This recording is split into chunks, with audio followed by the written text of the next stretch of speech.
こんにちは。旅と鉄道のチャンネルです。今回でジオラマ制作第20回目となります。テーマといたしましては、この木材が見えているのと後ろのカーテンもありますが、この辺りをかっこよく仕上げたいと思います。では早速ですが、こちらの木工パテを使いまして木材のへこんだところを平らにしていきます。このレイアウトの場合はその出っ張ったところ、デコボコのデコのところはなかったので、へこんでるところを埋めてるという形だけなんですけれども、もし出っ張りがある場合はこのパテを使う前の段階でのみとかヤスリとか彫刻刀などを使いまして、あらかじめ平らに近い状態にしておくといいと思います。それでパテを塗る時のコツなんですが、その平らにしようということでギリギリを狙うんじゃなくて、少し多めに塗るみたいな感じがうまくいくコツかなと思います。と言いますのも、乾燥しますとやや縮んだりしますし、私の場合はこういったのみを使うわけなんですが、ちょっと削って平らを保つというような考え方の方が綺麗にいきやすいということでございます。ヤスリで磨いたりそこまでは必要ないかと思いますが、だいたい平らになりましたら、今度はこちらのようなインテリア用のシートを調達してまいります。こちらは Amazon のサイトの画像になりますが、私は近所のホームセンターでこういった感じの柄のものを購入してまいりました。床を傷つけないようにちょっとした養生をしまして、その後採寸をしていくわけなんですが、この時カットするその幅のギリギリではなくて少し大きめにカットするのがいいと思います。今回はだいたい1センチぐらい大きめにカットしております。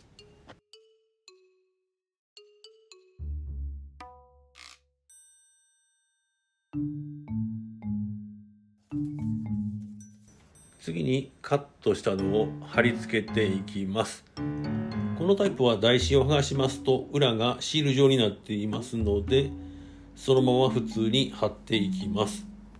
この時レイアウトの上の部分とこのカットしたシートの上の部分が合うように貼っていきます。要するに下の方は形が合ってなくて、シートの方がその下に出てる形となるということなんですが、これは貼り終わった後まとめてカットしていきます。あとはシワが寄らないように空気を抜く感じで貼っていきまして、それから際の方をカットしていきます。この時余白の部分があまりに際だとかえって作業がしにくいので、指でつかめるような1センチぐらいは残すのがいいかと思います。あとこの作業をする前にカッターの方を新しいものに変えておくといいと思います。で、次にこの境目の部分なんですが、これは入れ込んでもいいと思うんですが、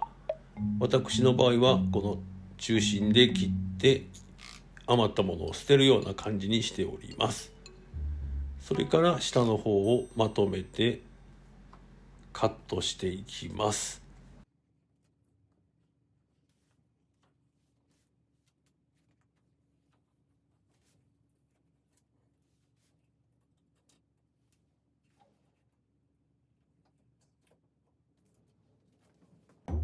切り終わりましたら、今度は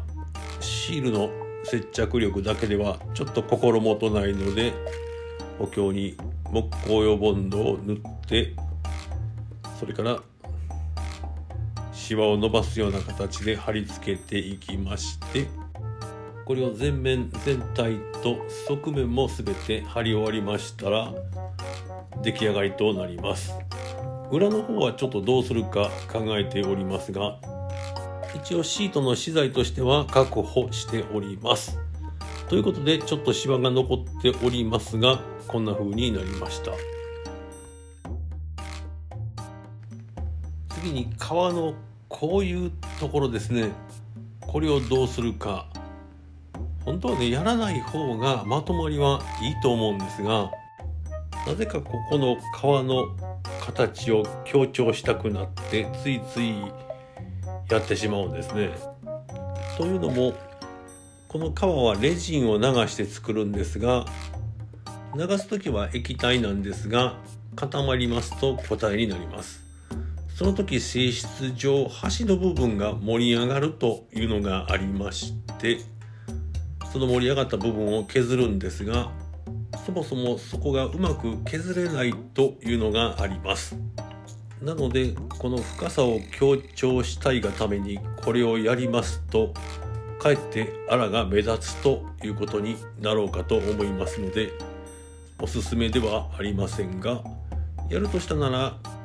よく切れるカッターナイフに刃を変えまして、あとは余計なところを切らないように定規を当てながらうまく切るということに尽きるかと思います。それでこんな風に深く切りすぎて材木の目地が見えてしまった場合は、同じ色を塗ってあげることでしか補修ができないので、あんまり深くしない方がいいかと思います。一応目立たなくはなりますが、レジンのようなその透明の質感は失われるということでございます。ということで、こんな感じになりました。ちょっと粗が目立つので少し補修していきたいと思います。それで使ってるのは、こちらは半額で買ったお弁当の蓋になります。それをマスキングテープで留めて、裏側からジルメディウムを塗っております。これで乾燥を待つという感じです。こちら側は半額ではない普通のお弁当の蓋になりますが、違いとしては半額の方が安く手に入れられるということでございます。左隣の方はお弁当の蓋を使わずにマスキングテープだけでやっております。その後少し乾いたのがこんな感じです。2日ほど待ったんですが、冬場なのでなかなか乾かないというのがありまして、ちょっと白いのがまだ見えておりますが、どうも一度だけではうまくいかないので、完全に乾いたら再度ジェルメディウムを使用して何回かやる予定にしております。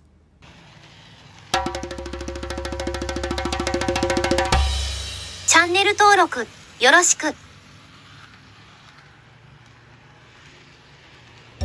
続きまして、こちら背景画の方に移っていきたいと思います。使っているのは箱庭技研というメーカーのもので、鉄道模型に限らずミリタリーとかいろんなものに使えるこういったジオラマシートというのを販売しておりまして、これはその中の山背景1という商品になります。サイズは 60×90 センチ、これが2枚入って1980円で、以前は買えてたんですが、現在はシート1、シート2という形で2個買わなければこの山背景が揃わない形となっておりまして、ちょっと価格的に4000円程度かかるので、他にいろいろと探した結果、一旦はこんな風にスチレンボードに貼り付けて、その後レイアウトの背面にこんな感じで設置してみたんですが、ちょっとサイズが足りないのと、どうせなら秋の気配を感じれるようなものにしたいということで、今回は一旦こちらをボツにします。そこでいろいろと探し回ったところ、選んだのがこちら、カスタムタペストリーとなります。メーカーはヨリティと読むんでしょうか、ちょっとわかんないんですけれども、Amazon に出店しているメーカーでサイトの画像を使わせてもらっておりますが、風景画に限らずこういったアニメとか人、それから動物など様々なものをタペストリーにしてもらえます。大きさによって価格は変わりますけれども、今回は長さ280センチのものでこちらのお値段で作っていただきました。注文方法についてなんですが、Amazon のサイトで普通に白い布地を購入すればこんな感じにメッセージが届きます。そこでどんな風にしたいのかいろいろやり取りもできますが、簡単に言うと写真のデータを添付ファイルで送りまして、今回は秋の蔵王中央ロープウェイから撮った写真を作っていただいたんですが、添付ファイルを送りますと何種類か候補みたいなものを出してもらえます。最終的にこの写真を利用したわけなんですが、ロープウェイのケーブルの部分を消してくださいということで頼みまして、向こうから帰ってきたのがこんな感じでございます。やり取りが終わりましたら、これで進めてくださいというようなメッセージを送りますと、1週間ほどでこちらが届くということでございます。このタペストリーには取り付けるための備品も付属しておりまして、フックを壁などに打ち付けて、それからクリップでこんな風に挟んで引っ掛けますと出来上がりということで、ごく簡単に取り付けが可能です。本当は天井からこの全面タペストリーにしたかったんですが、ここにエアコンがあるので仕方なしにこんな感じにしております。それで今後やるかどうかまだ未定ですが、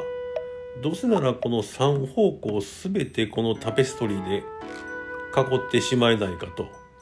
いうことを考えておりまして、サイズ的にはこの長さ150センチのものを3つつなげて4メートル50、これで3方向すべて囲えないかと計画しております。ただしそれには秋まで待って再度撮影し直すわけなんですが、その時空とこの山の稜線が合うような構図をしっかりと考えて撮影しなければならず、それなりには調整してくれるかと思いますけれども、いずれにせよ秋まで待ってやれればやってみたいというところでございます。ということで今回はちょっとジオラマ作りのイメージとは違う動画になりましたが、ジオラマの枠とそれから背景はその全体的に見た時にかなり重要な要素になりますので紹介させていただいた次第でございます。ということで最後までのご視聴ありがとうございました。チャンネル登録もよろしくお願いします。